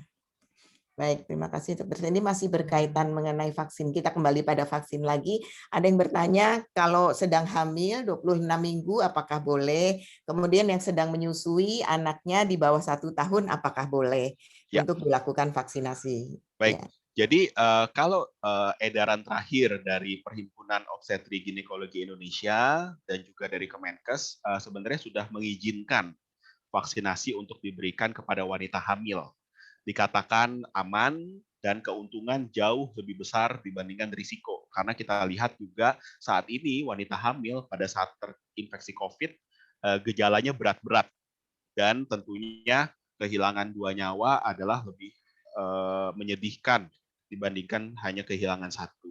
Sehingga dari POGI dan dari Kemenkes sudah memperbolehkan untuk vaksin. Tapi sekali lagi memang kenyataan di lapangan banyak vaksinator yang takut kalau memberikan vaksin kepada ibu hamil. Jadi untuk wanita hamil ada baiknya minta surat layak vaksin dari dokter kebidanan kandungan yang merawat supaya di lapangannya lancar ininya proseduralnya gitu ya. Nah, tadi satu lagi apa, Dok? Menyusui. Oh, kalau Menyusui. menyusui jelas Ya, boleh. boleh, iya. Menyusui itu benefitnya banyak. Satu, Ya. selain melindungi ibu, secara tidak langsung juga melindungi bayi. Karena kan ada transfer antibodi. Ibunya membentuk antibodi, antibodinya itu akan keluar di air susu. Air susunya akan memberikan antibodi kepada bayinya. Jadi keuntungannya double. Jadi kalau pada ibu menyusui, bukan hanya disarankan, tapi harus, karena keuntungannya 2 kali lipat. Baik. Ini masih banyak pertanyaan, tapi beberapa yang pertanyaannya hampir sama, mungkin saya lewatkan saja, terutama yang bertanya kalau sudah terpapar kapan boleh, begitu ya. Tadi sudah dijawab Dr. Stephen, begitu sehat, pulih, silahkan vaksin. Kemudian ada yang pertanyaan membandingkan Sinovac dengan AstraZeneca. Ada yang kemudian AstraZeneca dikatakan jelek, begitu ya, sehingga orang menghindar tidak mau AstraZeneca. Sementara sekarang justru berlomba-lomba dikatakan bagus, banyak yang cari AstraZeneca dan menghindar Sinovac. Nah, tadi mungkin menjelaskan sedikit lagi, walaupun Ya. tadi sudah disebutkan sebaiknya tidak memilih-milih gitu ya, Dokter. Ya, Yang ya, ada jadi aja gitu, ya, betul. jadi kalau istilahnya kalau peribahasa Jawanya itu, Dok, the grass is always greener on the other side. Jadi saya banyak pertanyaan yang takut dapat AstraZeneca.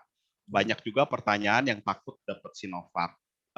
Ada juga di negara barat, di Amerika, mereka nggak mau dapat vaksin mRNA. Nggak mau dapat Moderna dan Pfizer. Maunya mereka vaksin Sinovac justru. Maksudnya vaksin inactivated yang teknologi sudah lama ya. Bahkan dokter-dokter di Amerika tuh banyak yang nggak mau untuk dapat vaksin ya. Jadi akan selalu ada perdebatan mana vaksin lebih bagus, mana vaksin lebih aman gitu ya. Nah, cuman kita selalu berdasarkan pada fakta. Fakta yang ada, semua vaksin itu aman. Ya, fakta yang ada, semua vaksin efektif untuk mencegah kematian dan rawat inap. Walaupun untuk mencegah gejala, kita berdasarkan fakta juga, memang vaksin mRNA mencegah gejala COVID itu lebih baik. Tapi kan tujuan vaksinasi terutama mencegah kematian dan rawat inap. Dan pada saat kita berbicara mencegah kematian dan rawat inap, semua vaksin, mau Sinovac, AstraZeneca, Pfizer, Moderna, efektivitas kurang lebih serupa. Nah, tinggal memang ada pilih-pilih memang, Dok. Terus terang, vaksin AstraZeneca, kalau kita lihat dari rekomendasi dari UK, itu pada usia di bawah 30 tahun, terutama wanita, itu ditawarkan untuk mendapatkan vaksin lain. Ya, sedangkan untuk vaksin Sinovac itu memang biasanya vaksin inactivated karena kurang efektif untuk orang-orang yang mendapatkan terapi imunosupresan yang menekan daya tahan tubuh dengan kuat, atau orang-orang cancer yang mendapatkan kemoradiasi gitu. Nah, itu biasanya memang efektivitasnya kurang baik. Tapi untuk sebagian besar orang, vaksin apa saja itu bisa dipilih. Efektivitas dan profil keamanan sama. Ya, baik. Ya, masih banyak pertanyaan yang mirip-mirip. Mungkin saya lewatkan saja yang mengenai penyakit-penyakit tadi sudah yang banyak dijawab mengenai obat penyakit tiroid dan sebagainya. Kemudian ini mengenai vaksin ketiga. Ada yang bertanya, apakah vaksin ketiga seandainya nanti sudah bisa, apakah vaksinnya yang sama lebih baik atau boleh berbeda begitu? Oke, baik. Ini apa ya, melangkah ke ranah yang kita masih banyak ketidakpastian. Iya. Yang sudah ada penelitian adalah vaksin ketiga dengan vaksin yang sama, seperti Sinovac 3 kali terbukti memberikan respons antibodi yang 20 kali lipat lebih tinggi. Yang ada penelitiannya juga adalah vaksin kedua itu dicampur antara AstraZeneca kemudian diboost dengan mRNA seperti Moderna atau Pfizer. Dan memang itu menghasilkan antibodi yang lebih tinggi dibandingkan AstraZeneca dengan AstraZeneca, gitu ya. Nah, untuk vaksin ketiga nih, memang terus terang belum ada datanya. Apakah vaksin harus sama atau bisa dicampur? Tetapi secara teoritis saat ini yang paling penting adalah respons imunitas yang dihasilkan oleh vaksin tersebut. Apakah 3 kali vaksin dengan vaksin yang sama atau 3 kali vaksin dengan vaksin yang berbeda. Nah, untuk respons imunitasnya kita masih harus tunggu datanya.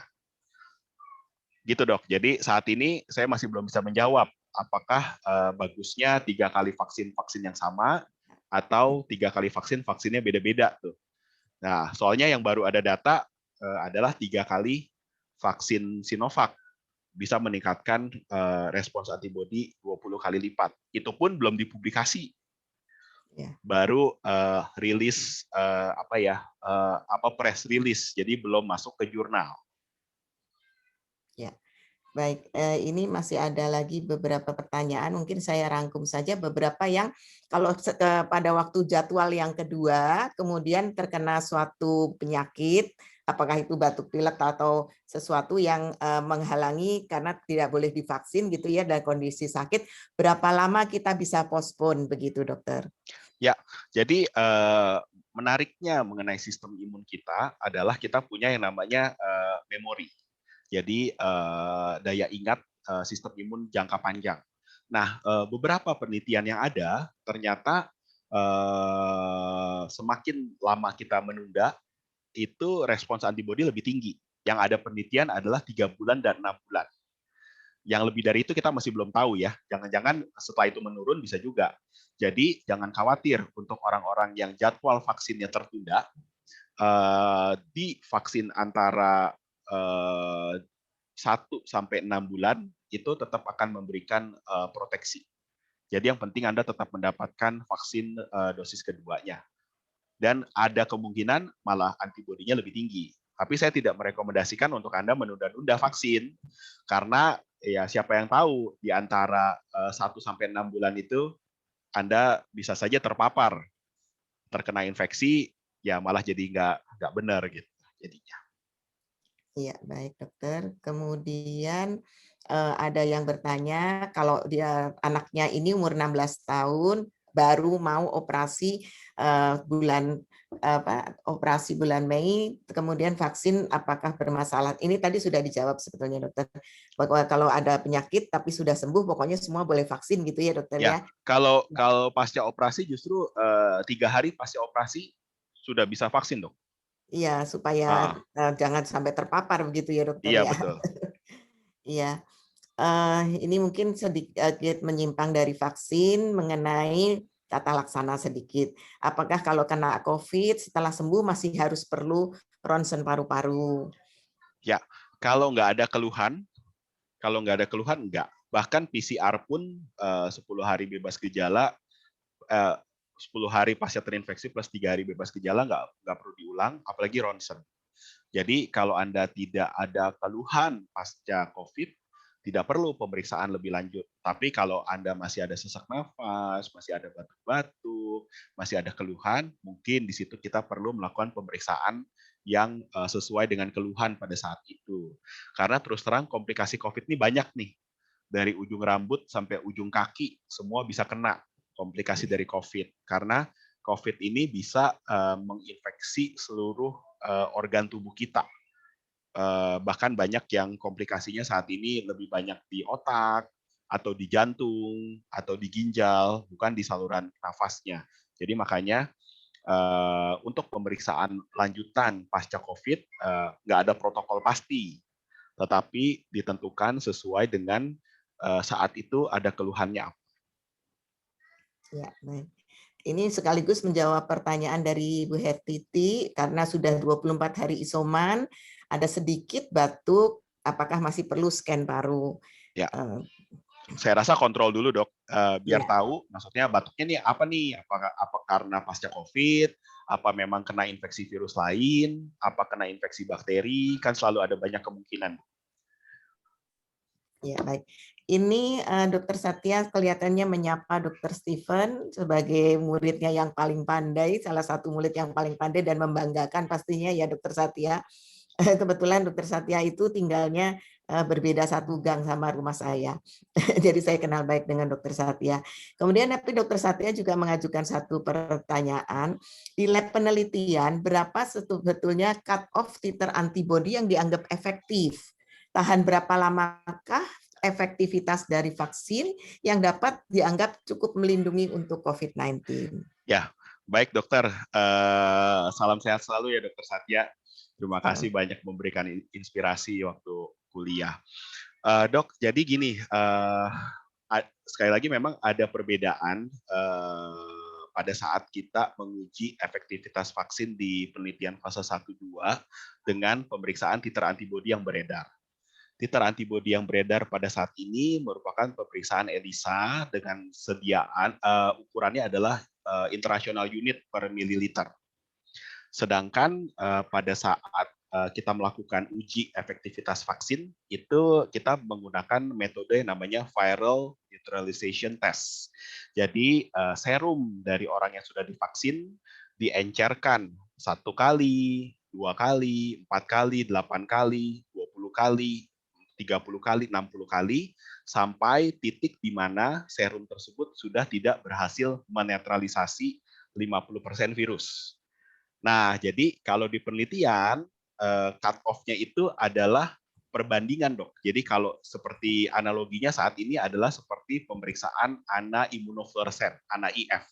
Jadi 1:100, 1:160 gitu. Nah, kalau di penelitian, cut off-nya adalah menurut WHO 1:20.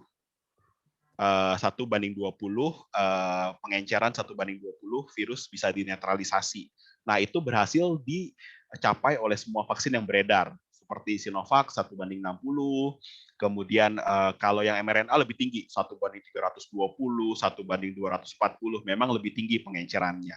Nah, jadi memang tidak sama dengan yang beredar di pemeriksaan di laboratorium yang ada pada saat ini. Yang beredar saat ini kita masih belum tahu dok cut off-nya berapa yang bisa disamakan dengan viral neutralization test yang di penelitian di uji klinis. Kelihatannya mungkin masih butuh beberapa waktu lagi untuk kita bisa tahu. Lain halnya dengan hepatitis B. Hepatitis B karena virusnya sudah lama, penelitiannya sudah banyak, orang sudah tahu kalau titernya di atas 100 itu sifatnya protektif. Hepatitis B. Tapi kalau COVID belum tahu dok, regen yang beredar di masyarakat saat ini berapa titernya. Baik. Saya lihat pertanyaan yang baru sih sudah tidak banyak lagi. Masih ada pertanyaan kalau hamil boleh divaksin tidak. Tadi sudah dijawab ya dokter. Minta keterangan dari dokter objinnya apakah menyarankan untuk divaksin apa tidak. Kemudian ada pertanyaan lagi adalah mengenai oh ini, apakah pendonor plasma darah harus darah golongan O? Ya, tapi ya itu silakan dokter, mungkin ini sedikit menyimpang. Ya, jadi kalau misalnya pendonor plasma, ini kan mengikuti kriteria donor darah. Jadi hal yang paling bagus adalah kalau donor darah itu adalah golongan darahnya sama. Kalau darurat, orang golongan darah O bisa memberikan donor kepada orang golongan darah lain. Itu kalau darurat. Nah, jadi kalau ditanya pendonor plasma itu paling ideal apa? Paling ideal adalah yang golongan darahnya sama. Kalau kepepet, kita bisa coba pakai yang golongan darah O. Tapi ideal tetap adalah yang golongan darahnya sama. Iya, baik. Tadi ini pertanyaan Bu Maria, karena tadi Dokter Steven sudah menjawab bahwa sebetulnya tidak perlu PCR lagi, tetapi kan kalau di kantor minta kalau belum negatif belum dikasih masuk, begitu ya dokter. Padahal Ya, pengalaman ada teman saya, mungkin dia usianya sudah termasuk kelompok senior, dia sampai 45 hari baru negatif dan dia berulang-ulang tes ya, terus PCR lagi. Saya bilang untuk iya, tidak usah, tapi iya, tetap ada yang tunggu iya. terus gitu, seperti itu dokter. Iya, itu sebenarnya PCR masih positif kan lebih ke arah karena dalam tanda kutip sampahnya masih ada gitu. Sistem imunnya belum berhasil membersihkan sisa partikel-partikel virusnya dengan baik.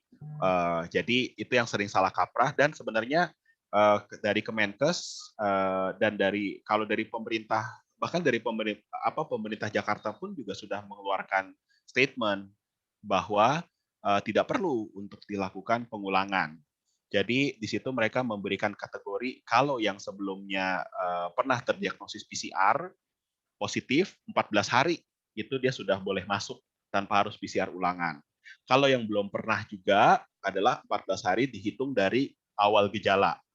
Kalau misalnya yang PCR plus tahu gejalanya kapan, yaitu 10 hari dari pertama kali terdiagnosis ditambah 3 hari bebas gejala gitu. Jadi udah dikeluarkan itu sebenarnya syarat untuk masuk kantor itu gitu. Iya. Baik, ini ada yang pertanyaan cocok banget ini untuk Dokter Steven. Buat penderita autoimun, rheumatoid arthritis, dan psoriasis, apa saja yang mesti dicek sebelum vaksin? Nah, ini Oke, paling cocok yang menjawab Dokter Steven nih. baik.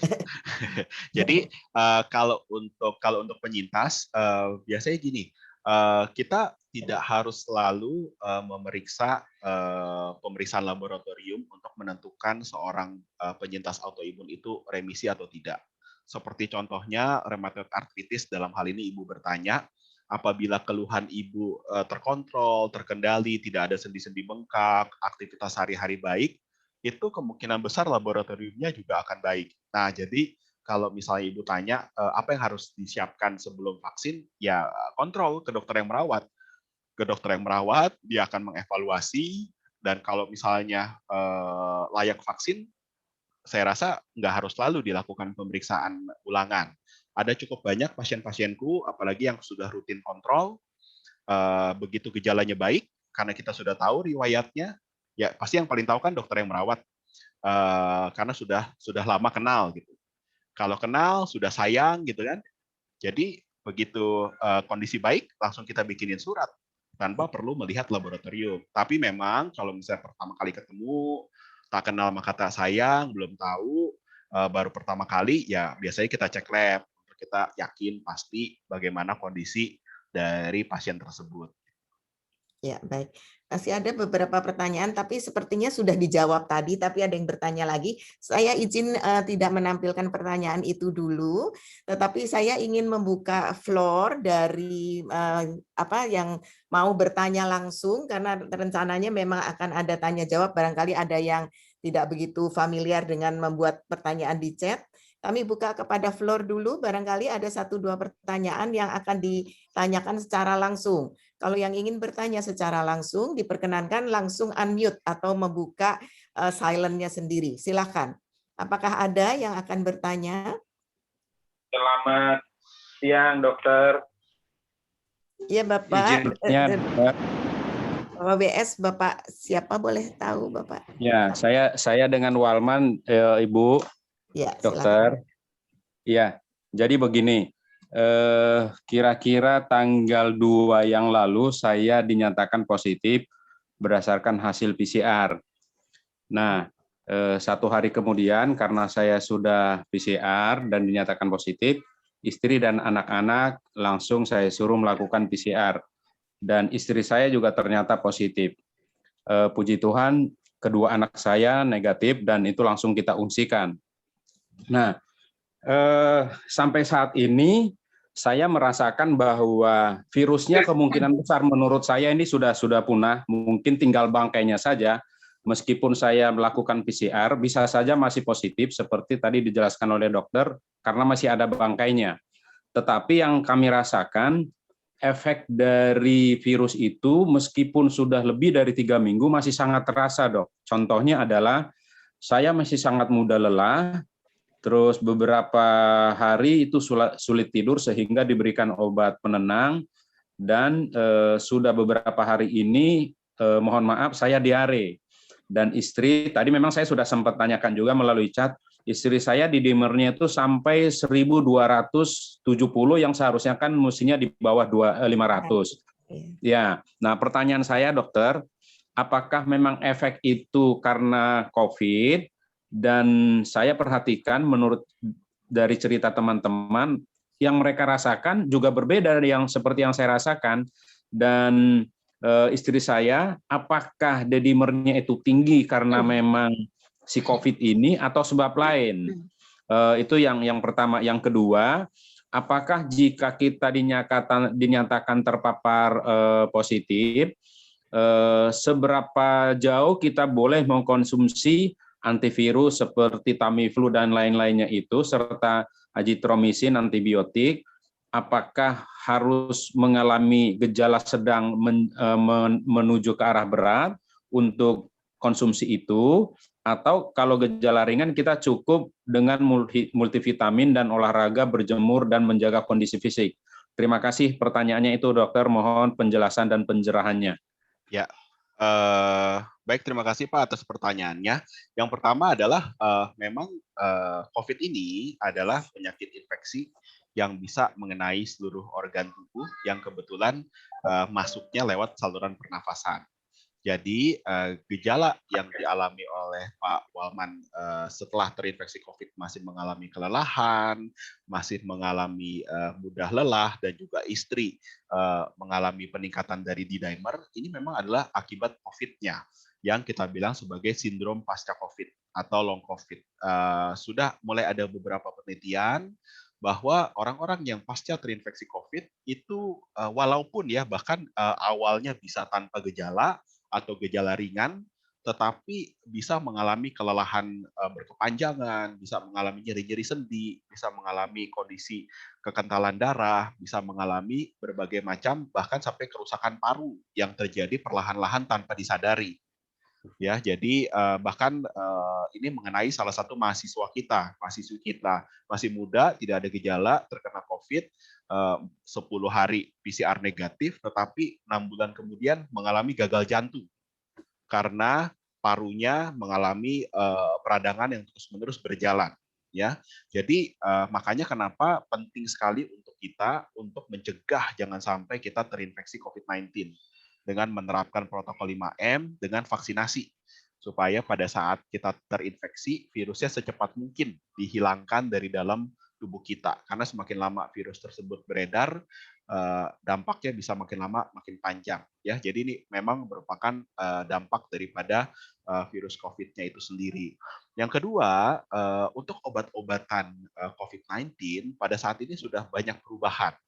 Jadi seperti oseltamivir itu sudah tidak direkomendasikan diberikan kepada penderita COVID-19 kecuali ada infeksi bersamaan dengan virus influenza.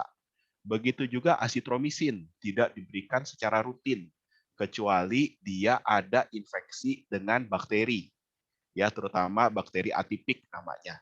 Jadi benar-benar pemilihan obat-obatan untuk COVID-19 ini harus sesuai dengan evaluasi dari dokter yang merawat.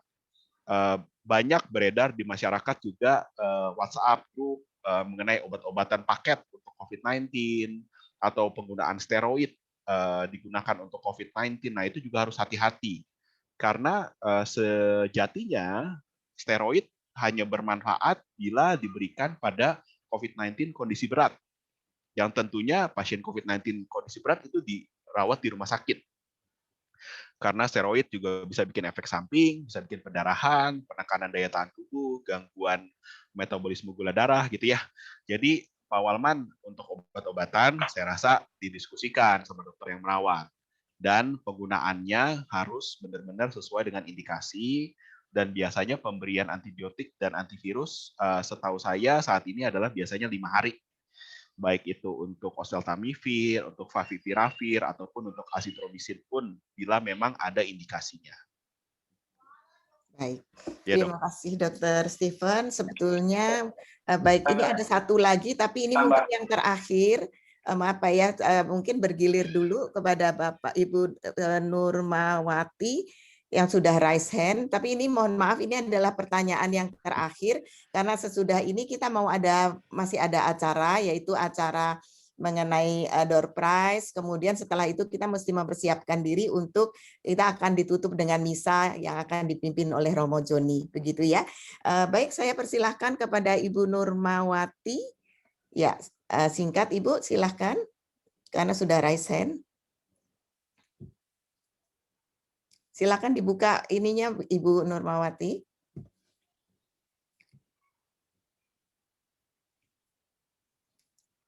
Apakah masih bisa Ibu Nurmawati untuk menyampaikan? Ya, mohon maaf karena tidak bisa ini, mengapa ya Ibu Nurmawati sudah di raise hand tapi dia kemudian tidak bisa ini. Baik, kami menyadari bahwa masih banyak pastinya gitu ya pertanyaan yang ingin diajukan kepada Dr. Stephen. Mohon maaf karena Ibu Nurmawati tidak bisa menyampaikan. Tetapi kita keterbatasan waktu dan pasti tadi ada yang sudah dijelaskan di paparan, sudah banyak dijawab di dalam tanya jawab gitu ya. Nah, maka mungkin untuk sesi tanya jawab kita akhiri sampai di sini karena kita harus masih berlanjut dengan acara yang lain. Cuma saya ditugaskan meskipun sebenarnya tidak perlu gitu ya untuk membuat sedikit resume atas apa yang disampaikan oleh Dr.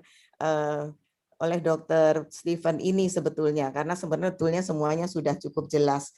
Tapi tidak apa, mungkin sedikit saja yang mau disampaikan sebentar. Baik, saya izin share. Mestikan sebenarnya tadi semua sudah jelas sebetulnya. Tapi tidak apa, sebentar saja, sedikit saja. Mungkin hanya highlight saja mengenai resume terhadap apa yang sudah dibahas pada siang hari ini, bahwa COVID-19 itu dinyatakan oleh WHO sebagai pandemi sejak 2020. Dan dampaknya yang luas dengan penularan yang cepat dan tingkat kematian yang cukup tinggi, maka vaksinasi menjadi satu cara penanggulangan COVID-19 yang perlu disepakati dan dipahami oleh semua, bahwa vaksinasi itu tidak mencegah paparan virus, tetapi vaksinasi bertujuan untuk memutus rantai penularan dan mencegah kematian serta rawat inap. Karena 90 jadi dari mereka yang sudah tervaksinasi tadi juga dikatakan 90%, lebih dari 90% itu telah terproteksi sehingga ketika mengalami paparan dia tidak sampai harus dirawat di rumah sakit dan sangat kecil kemungkinannya mengalami kematian. Kemudian target vaksinasi yang diharapkan adalah malah mencapai 80% atau lebih. Dengan demikian akan dapat memutus rantai penularan melalui herd immunity, dan yang pasti bahwa vaksinasi itu menurunkan angka kematian menjadi 10 kali lebih rendah pada pasien yang sudah divaksinasi ketika terpapar COVID. Jadi walaupun vaksin tidak mencegah paparan, tapi vaksin akan memperkuat sistem imun kita dalam melawan ketika virus terpapar oleh virus SARS-CoV-2. Sementara vaksin itu akan membuat sel memori dari sel limfosit, yaitu sel darah putih yang bertugas sebagai tentara untuk melawan virus gitu ya padanannya. Maka ketika terpapar, maka sel memori itu akan membentuk antibodi dengan cepat. Sehingga 99% gejalanya menjadi ringan, tidak perlu rawat inap, dan tidak mengalami kematian. Ada banyak vaksin yang telah beredar saat ini. Kalau di Indonesia baru ada Sinovac dan sekarang dan AstraZeneca malah lupa disebut. Sementara Moderna baru hadir yang akan diberikan kepada para nakes. Bahwa banyak pilihan banyak jenis Tapi kita sebaiknya tidak memilih-milih apa yang sudah ada saat ini dan dapat kesempatan kita ambil duluan. Karena memang saat ini kenapa masih belum digulirkan vaksinasi ketiga meskipun penting, karena memang jatah vaksin kita belum mencukupi untuk seluruhnya. Jadi mumpung ada kesempatan, kita tidak perlu memilih-milih, pilih saja apa yang saat itu tersedia dan diambil saja. Karena memang masing-masing punya mekanisme kerja yang berbeda dan semua juga efektif walaupun capaian antibodinya juga berbeda. Kemudian bagaimana dengan perkembangan dari SARS-CoV-2 atau virus yang penyebab COVID ini?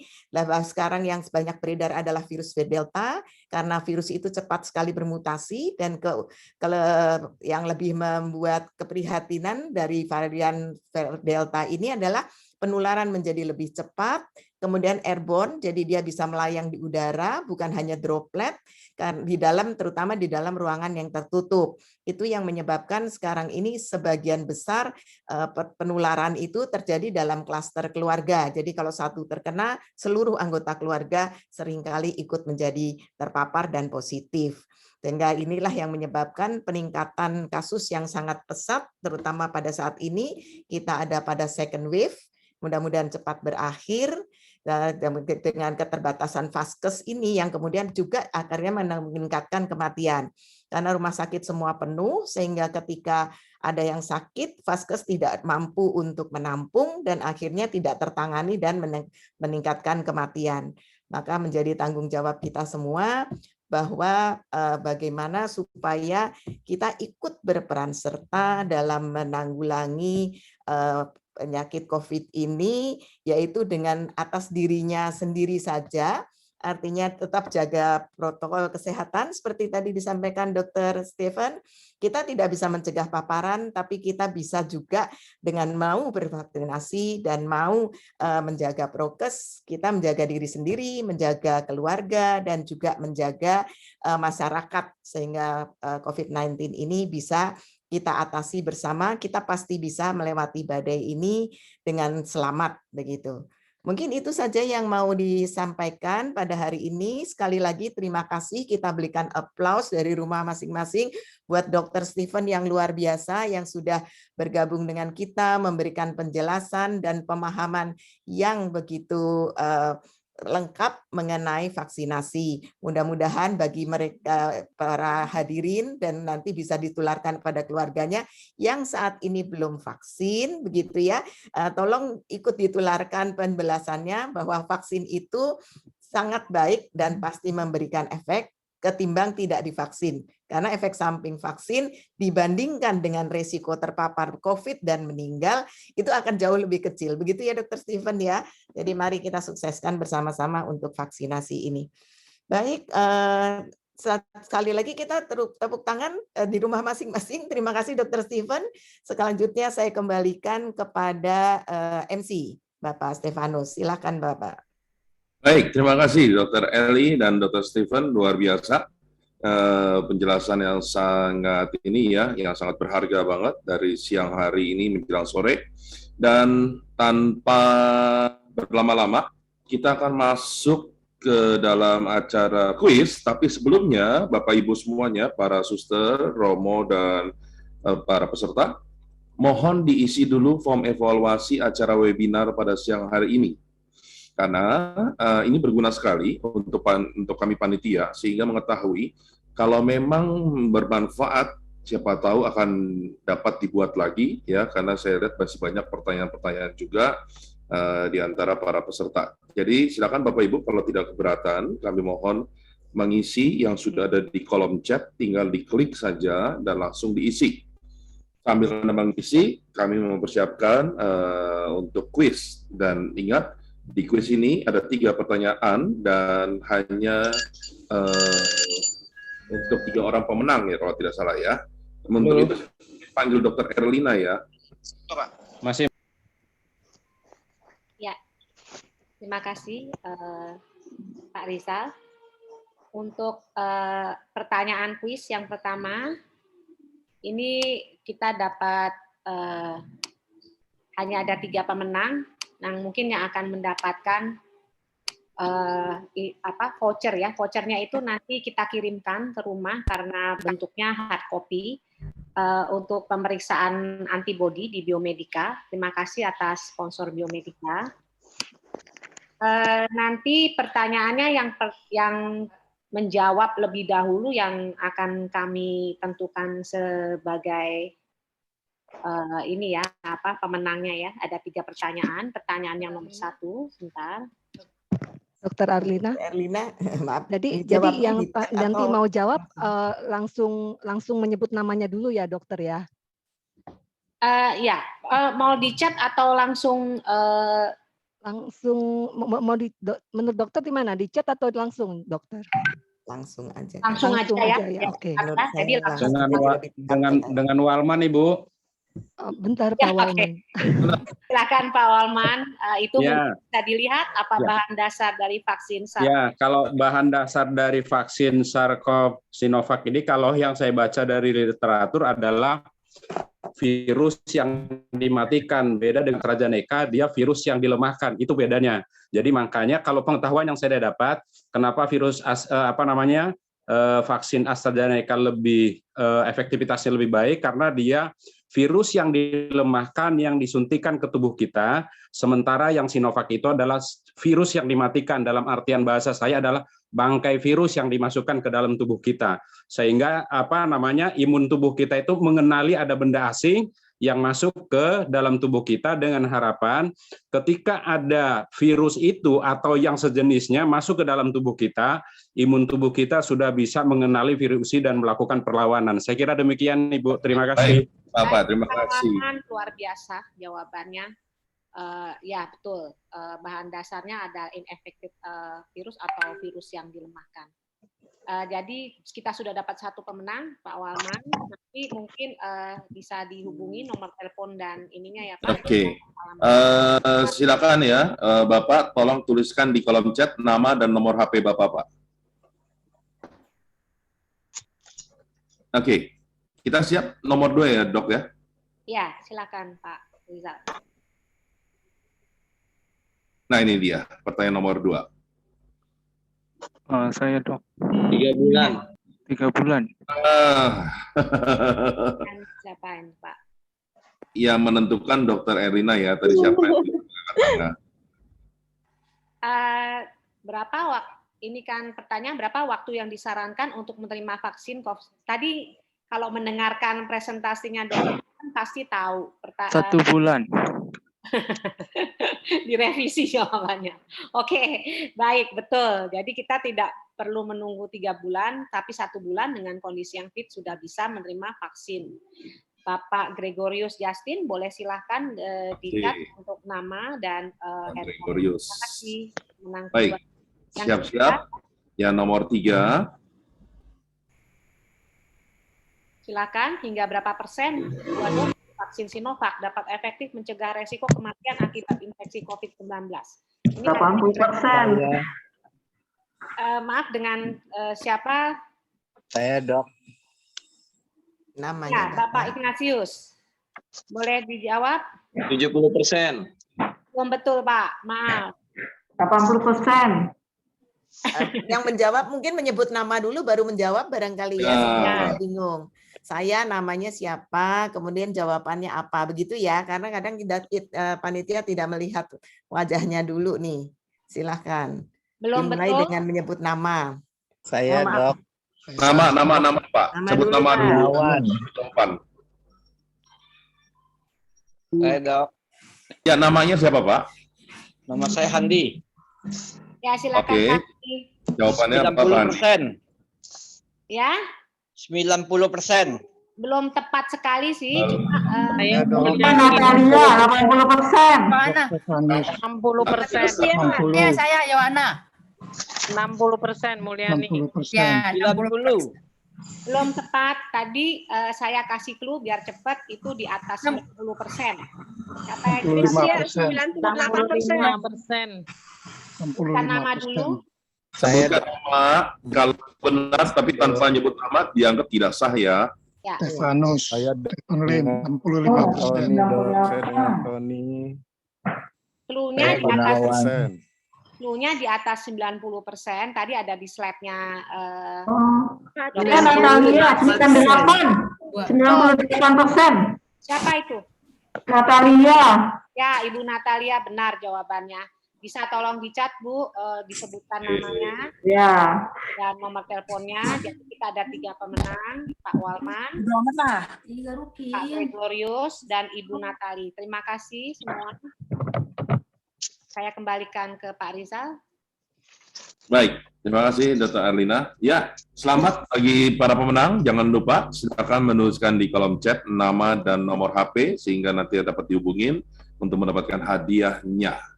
Ya, berikutnya berarti acara kita berarti sudah berakhir ya. Acara kita sudah berakhir. Pak, nggak dapat e-sertifikat ya, Pak? Di sertifikat yang ditanyakan Dr. Arlina. Oke, ini kan sebetulnya kita seminar Buat ini itu, Dok, buat SKP, buat kenaikan, perpanjangan praktek, atau apa Dokter gitu. Ini seminar awam sih, Dok. Dok, kita ambil dari berbagai belahan dunia. Karena tadi kan juga sempat kita mention ya bahwa bahan utama dari fokus itu dari Ini sorry dari suara. Mungkin bisa di-unmute, itu mungkin bocor aja. Ya, mungkin panitia kebetulan saat ini belum menyiapkan begitu ya, Dokter Arlina ya. Ya. Iya, Ya. Dokter Eli, sebetulnya ini webinar awam, jadi tidak ada sertifikat untuk peserta karena ini kan memang cuma edukasi aja, kecuali mungkin memang untuk pembicara dan moderator itu tidak ber-SKP juga, tapi merupakan penghargaan karena kita sangat berterima kasih sekali untuk narasumber yang sangat baik dan moderator yang betul-betul sangat baik. Terima kasih Dr. Stephen, Dr. Eli, silahkan. Baik. Ya, terima kasih Dr. Arlina. Sekali lagi, terima kasih untuk Dr. Stephen dan Dr. Eli yang telah membawakan acara webinar pada siang hari ini dengan sangat luar biasa, sehingga banyak umat yang ini ya, yang tertolong, yang terbantu dengan jawaban-jawabannya sehubungan dengan vaksinasi. Oke, sekarang acara akan kita lanjutkan dengan misa penutup, begitu ya. Bagi Bapak Ibu yang ingin mengikuti misa, silakan tetap berada di tempat ini, di Zoom ini, karena misa akan dipimpin oleh Pastor Joni, MSC. Baik, Bapak Ibu, kita mau bersiap misa, mungkin bisa ke toilet dulu atau break dulu sebentar 5 menit ya. Terima kasih.